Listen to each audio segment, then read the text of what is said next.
Hello, hope everybody enjoyed the Memorial Day weekend, and now it is officially time for the warm season crops. Although we are dropping down to the 40s in the evening, they seem to be doing well in their starter cups and their transplanted pots. So let's run through a quick run through of what I have to get off of my deck and into the ground. So I have here some tomato plants.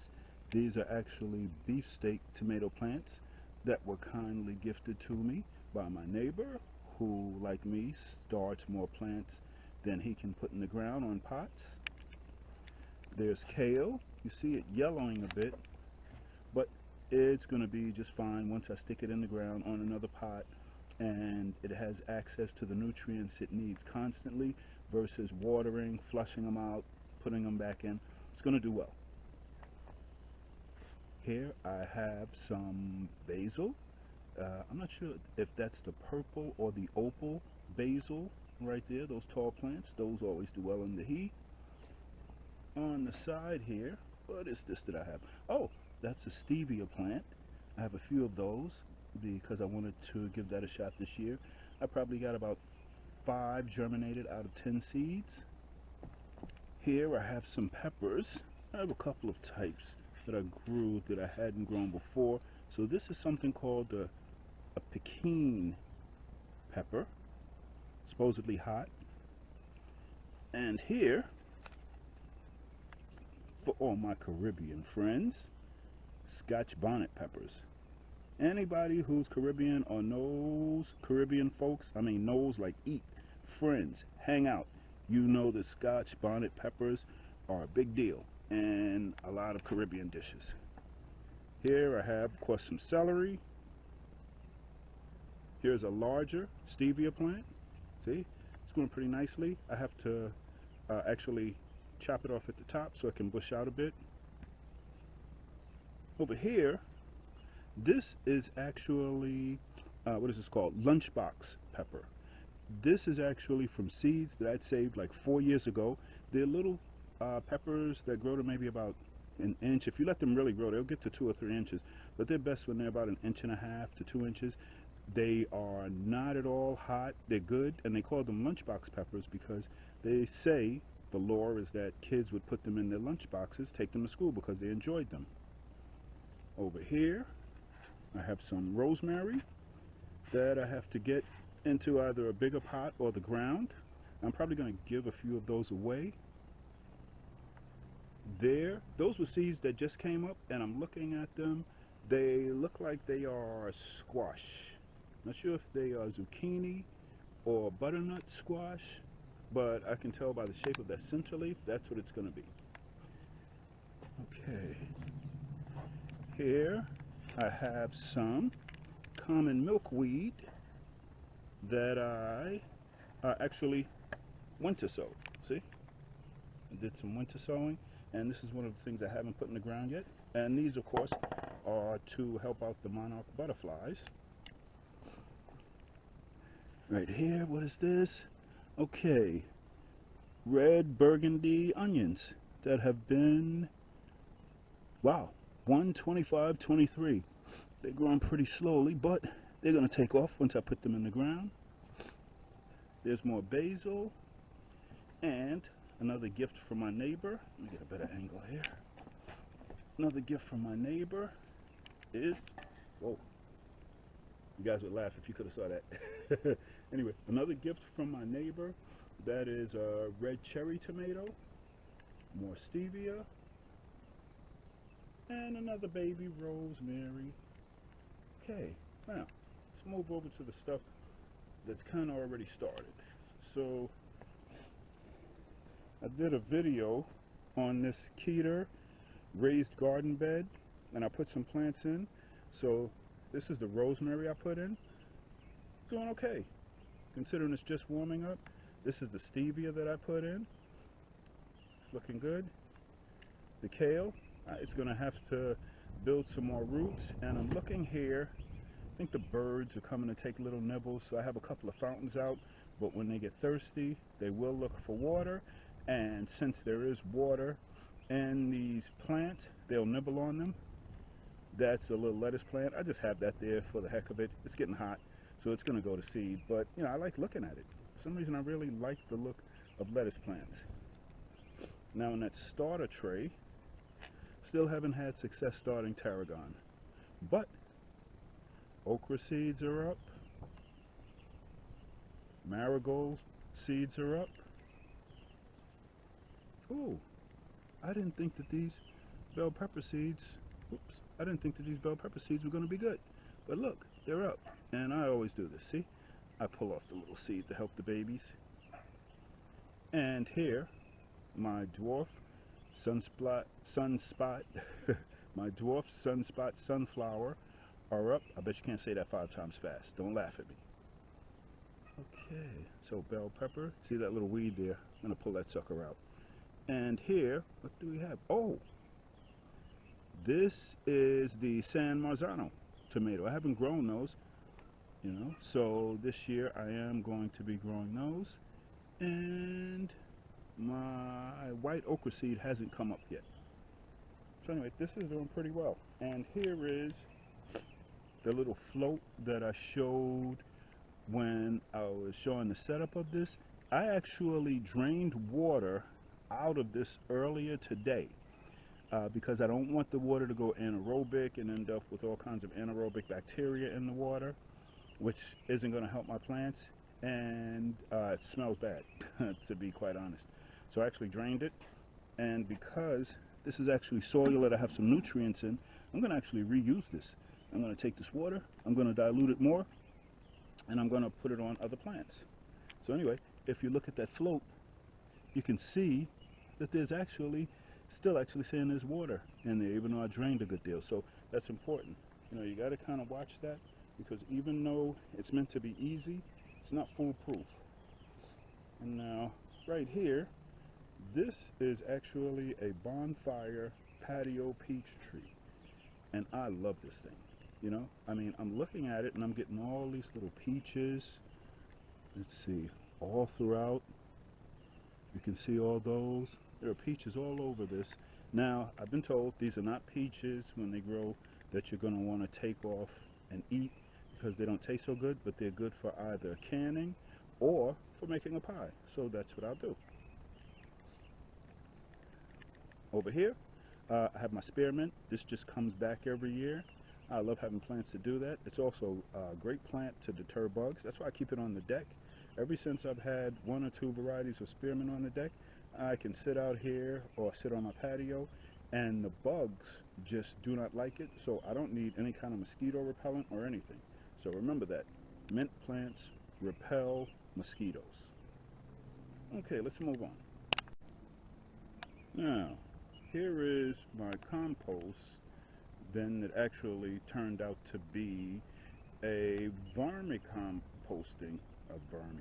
This is my compost area that actually turned out to be a vermicompost bin. This is my compost, not bin, what should I call this? This started out being a compost pile. I was just putting stuff in it and didn't realize what I was actually creating was a vermicomposting bin, because if I go down in this, let me see if I can get a little decent picture here. Yeah, let me go this way because I can see better. Now, if I actually dig down in here, I'm going to actually do this with my hands. Usually I'll take something else and do it. Let's go down. What you're going to see very soon are, here they go, lots of worms. Come on, guys. Oh yeah, don't make me look bad. Where you at? Where are you? Where are you? You got worms in here? Let's see. We'll find them. There we go. There we go. There we go. There we go. There go the worms. See? There you go. Now, cover those back up. And this little bin, oh, I'm sorry, fella. You gotta get back underneath. Okay. Now, this little bin here is, you know, it's just that, I forget what it's called, it's a little circular bin. And it costs like 30, 35 bucks for this. And I just dump stuff in it. vegetables, coffee, all that kind of stuff that you want to throw away from the kitchen. And whatever I put in here grows like crazy. So I'm showing you this plant right here. I haven't actually watered this today, and this is just a tomato plant I stuck in there. I kind of just stick things in here because they just grow. And here is some kale. Look how green that is. No fertilizer, just the worm castings that are below. And it's actually, I put it in right there in the leaf litter, and I might have thrown a handful of soil in there. I might have, I'm not sure. But look at how this is growing, and I'll show you a couple of other plants. By the way, this is Brussels sprouts. This year I kind of went Brussels sprouts crazy because I couldn't get the seeds to sprout last time. Now I have more Brussels sprouts than I could ever want. The plants coming up, I should say. Now, while I'm here, this isn't a neat area, but let me show you something that I like. You see, plants want to survive. That plant might not. But these are hostas. I bought these hostas about 3 years ago. They were plants that were going to be thrown away. They look terrible. They were a couple inches high. They were all beaten up. And I brought them out. They looked like they died back. So I actually just left that there. I didn't care about this plant. I figured it was gone. This, I actually just left the plant on the ground. They are in a location where they are shaded from the sun, and they are growing like crazy. You know, that's really nice. It shows you that they want to survive, and that you can be misguided and you can give too much love. Because if it were me, I would think that I needed to put them out to get more sun. But they seem to be doing quite well right here without me screwing things up. And right here, I don't know how this happened. Must have been when I dropped the seed, or maybe I had another plant and just stuck it down in there. Another Brussels sprout plant. And there is my parsley. So, and this is just kind of an area where stuff just kind of happens, and I let it happen. So now let's move on. Here's something I had to show you. Asiatic lilies. So these are some of the easiest plants to grow, but I was making it difficult because this area right here, which is right in front of my patio, originally had, instead of these wood chips here, there was actually stone, which I pushed to the back before I put up the edging right there. So that's in the back. And what I did is I replaced that stone with these wood chips here, the mulch. And these plants have taken off. They would always come back, but never come back that fully. That is an Asiatic lily, or a bunch of them I should say, because they have these little almost pea-sized pods I saw. So I started to just plant them in different areas, because originally I only had one here, and I also had one here. So when I saw the pods, I took them and just put a couple there, and put one there, a couple there, and now I have these that I'm going to put into the ground also. And I have those kind of spread around in different places because they grow so easy.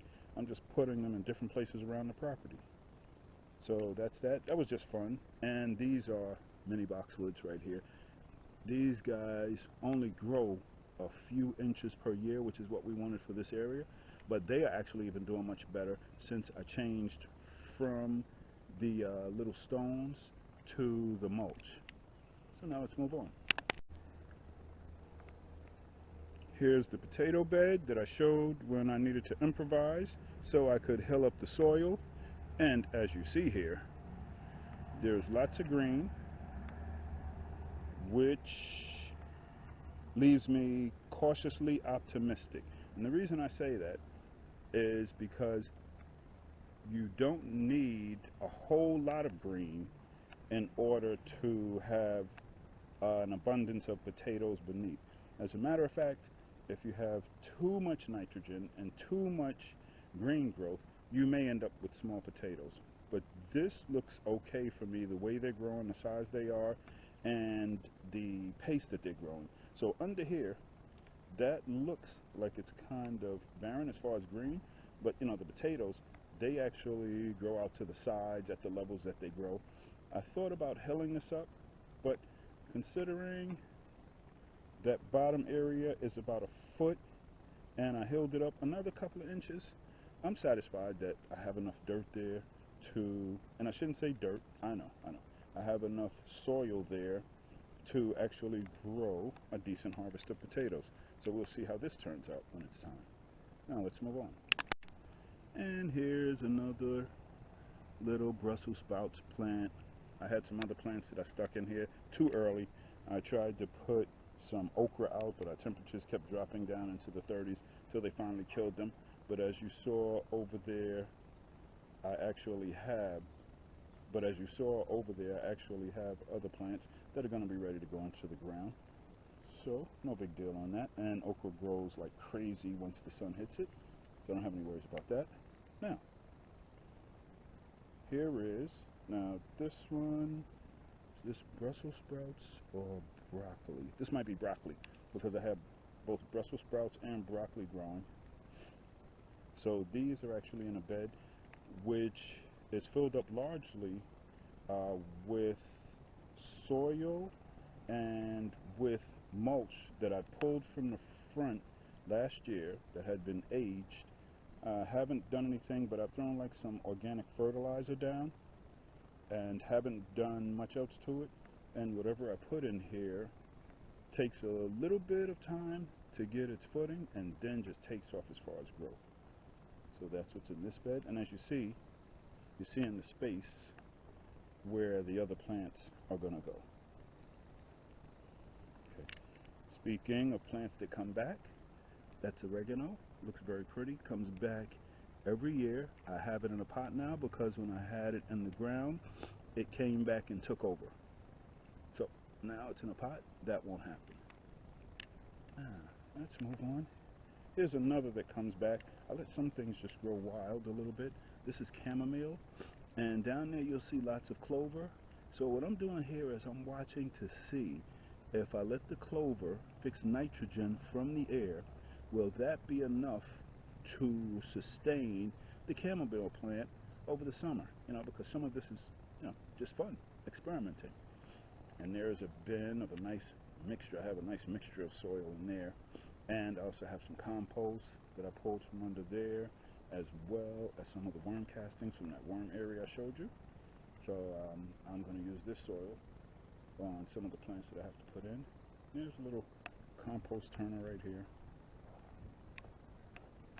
Yeah. I haven't been able to get it to heat up yet, so I'm still working with that. I was able to get the other compost area heated up by putting lots of like leaves and grass clippings, and you know, I mixed in some browns and greens. This one seemed like it heated up, but only for a day or so. But I don't mind. I'm not in a rush. I'll let it break down slowly. Okay. Now this is actually just a little hidden area behind my shed. I started to put some stuff in because lots of weeds were growing back here, and I knew that I could actually start to put some flowers and, you know, do some use the space, number one, and also, you know, even if I did nothing else, help out the pollinators. So right there, what you see, that's actually arugula that's going to seed. I'm letting it go to seed, and what will happen in the fall, it'll produce more. In the front, you can see a little marigold. There was another marigold I passed, and it looks like it's dried out, but believe it or not, that plant is going to take off and do just fine as the summer goes on. There's some more lettuce. So these are just plants that I just tossed back here, and I just toss them in because I want something to grow to improve the soil that's back here, because my soil is mostly clay. But as you see, look at this. This arugula is growing, so I'm going to let it go ahead, reseed everything, let the seeds grow on their own, and I'll have arugula in the fall. And down, stuck in here, is another Brussels sprouts plant. So yeah, I got to do some watering, but you see everything's still doing fine. And I didn't say what that was. Those are Shasta daisies.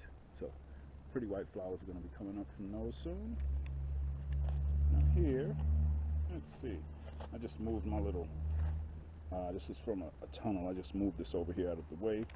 But right there, I have an echinacea plant. Those just grow like crazy. They drop seeds and they spread around. So I just stuck that one in the ground because I'm making this like more of a like a, I'm not gonna say natural, but more of an area more for like flowers and to attract pollinators, birds, things like that. Here I have some comfrey. Anybody who's familiar with that knows that that's a great plant to grow to make your own fertilizer. So I stuck a couple of those in the ground.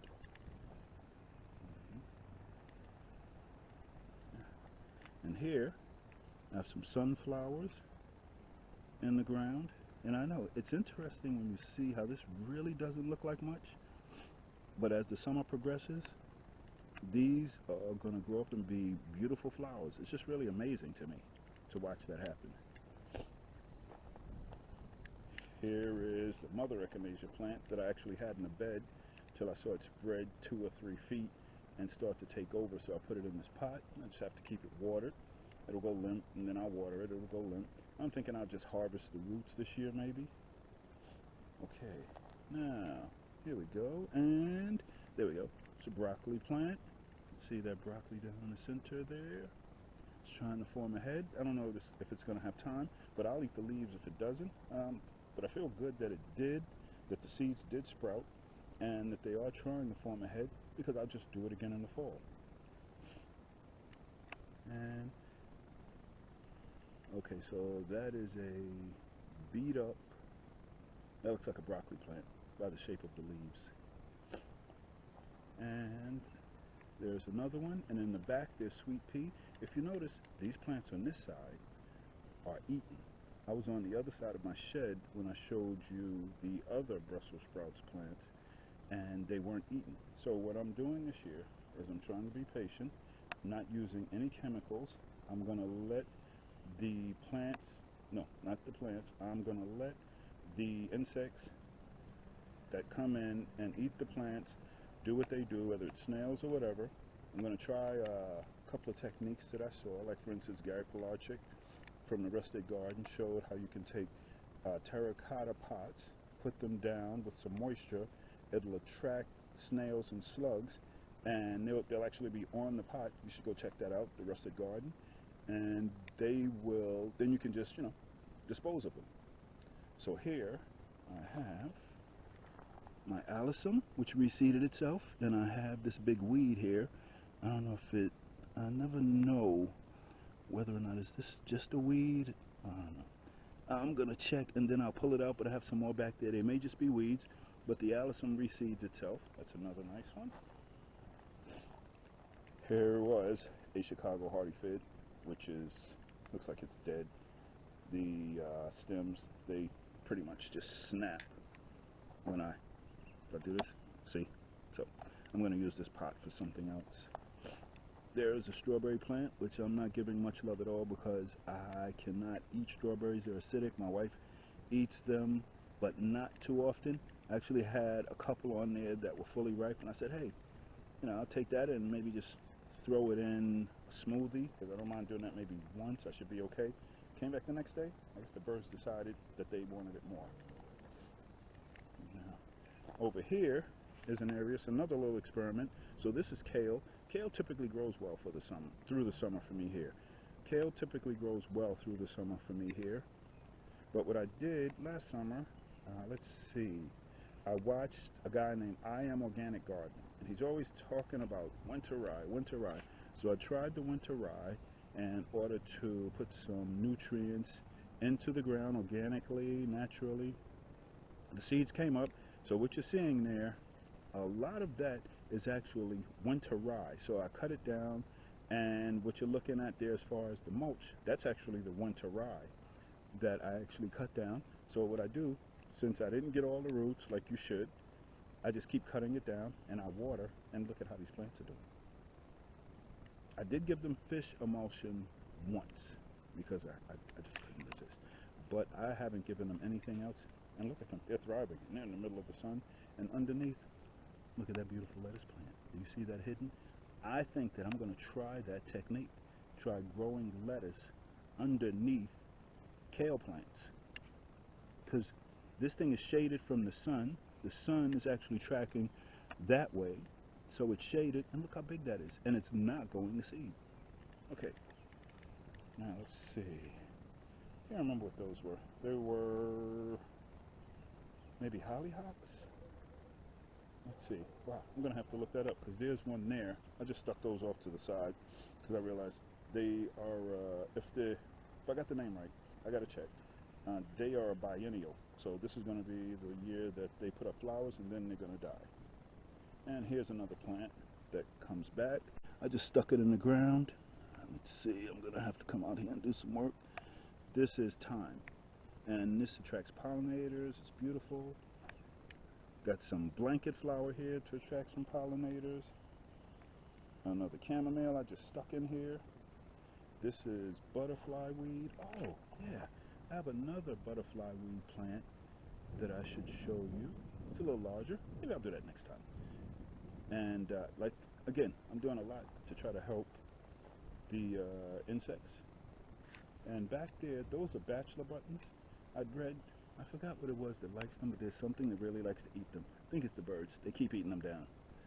So I'm going to let them grow because sometimes what will happen is during the summer, they'll take off and they will start to grow in spite of that pressure.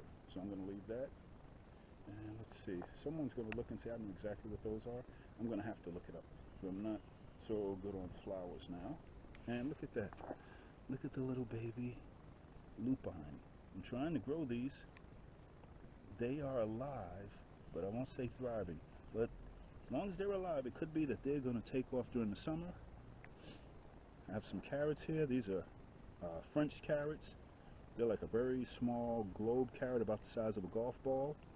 And you can tell that this pot wasn't set level, so the seeds kind of went to one side.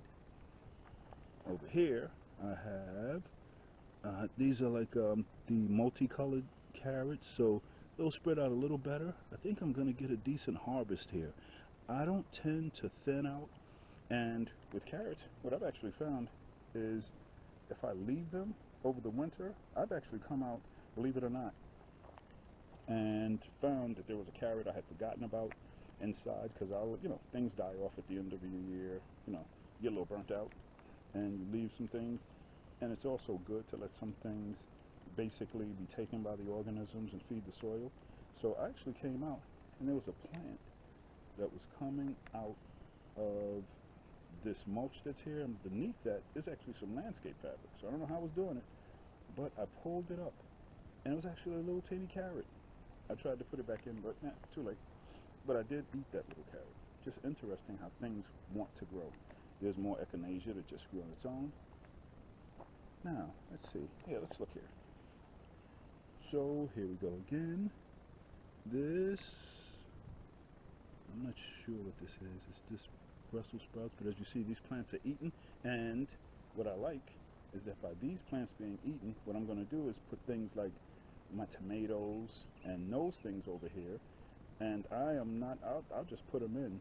And until these die or become, too gangly or they start to overtake each other, I'll just let them grow because these will attract the pests over here. And the plants on the other side may do just fine because the pests are looking for these plants. And if you notice, that one that's in the pot is not eaten. Okay, and there's spinach that has to come up. It's getting warm here, but it has not gone to seed yet, so I'll take that up. What's good, I'll eat. What's not good will go to my inside worm farm. There's more thyme. Oh, let me get out of the blocking picture. There's more thyme. Okay, there we go. See, I wasn't sure if I was in the way with the carrots. But there's more thyme. Okay, now this is another experiment. Now let's see, I have to look up what these are. That's actually a succulent that's supposed to be cold hardy. They were actually taking up a large part of this pot. I left them out in the winter. A lot of it died off, but then I looked and check this out. Oh, let me get out of that way. Check this out. So those are coming up, and there's actually a couple of small ones that are actually coming up in different places. So, oh, there's another one. Okay, so they are winter hardy. Let's see, and look, this isn't even really attached. Oh, it's getting a root down in there now. So I'm going to leave these out here, and I'll bet you it'll continue. These are peppers I put out too early, more lunchbox peppers, but look, I have actually been eating these. And you know what? I'm gonna take this pepper right here. Gonna take it off without breaking. There we go. There we go. And it usually I'll eat them at about double that size. Let's see. Hmm. Mmm. That's good. It has a peppery taste, but it's a little sweet. I can see why even folks who aren't into so much peppers would like it. Okay, these are tomato plants.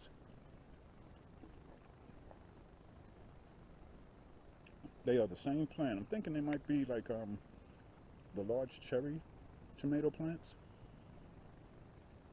because they were volunteers. I have things that pop up because I reuse soil. You know, I'm replanting things in the house, and I'll bring them out here. So now here is a broccoli plant that has been eaten. I'm figuring these snails are getting to it, or should I say slugs. And here's what I'm trying with that I saw on the rusted garden. But this is my fault. It's not working properly because I need to put something in to keep this moist, right? And I haven't done that. So since it's not moist, there's no incentive for the slugs to go in. But I'm gonna put something in there, like maybe some sphagnum moss, something like that, that'll keep it moist, and test that out. So there's some onions. I had 5 in there. All but 2 of the plants died, but you saw I had more onion plants over there to put in. And here is some elephant garden. And here is some elephant garlic. I only plant a few because it turns out we don't use as much garlic as I thought we would. And just these 4 are probably going to produce large bulbs that will last us for a good part of the summer. Okay. Another bed that I set up. It's only, let's see, is this 4 or 6? It might be 4 inches. So I'll put something hollow in there. I got some good organic matter in there. I got some plant stuff that I pulled off. I got some organic soil and some mulch. I threw in some household waste, so that should be attracting worms and stuff in there. Oh, here I have chives. They just come back, and they're pretty flowers. Did I say that this was blue fescue grass? I wanted to grow some grasses, so here's some blue fescue grass. I'm growing them in these little trays here. They say it's good to plant them during the fall and they'll thrive. So what I think I'm going to do, I'm going to take these and I'm going to put them underneath here where they can get some shade, or someplace else where they can get some bit of shade during the summer, if that's accurate, and then put them in the ground in the fall. But it looks like now they're starting to take off more with the heat, so I got to watch, because I'm not going to plant them in the middle of the summer. Not a good idea. But I'm going to look when I go back in and do a little research and see if I should put them in the ground soon. I really like them. When the light hits these right and they're watered, oh, they're kind of, let's see, how much water's in the soil? Nothing. And they're looking, oh, yeah, there's water way down. Nah, not much. They're looking pretty good. They're feeling pretty good without the water. They said that they are supposed to be drought tolerant, which is important here because it's weird. It rains a lot and then it stops raining for a long time and everything dries out. That's how it is here. And look, like I said, here are some more Asiatic lilies. They just grow. And next time I'll grab some of the little pods. The pods really aren't even as big as that. The pods are about that big that they grow from. And they're really easy. So that's pretty much what I have. That's just some starter plants. Again, don't ask me why. Brussels sprouts, I threw the seeds everywhere because I was determined to get them to grow. And there's some more oregano. Inside that bucket is my secret sauce. And what is that secret sauce? Secret sauce is weeds and other plants in water, which is going to stink to high heaven when I open it, but I'm going to dilute it, and I put it in the ground and on the plants, and they go crazy. They just really start to sprout. So this is where I'm starting.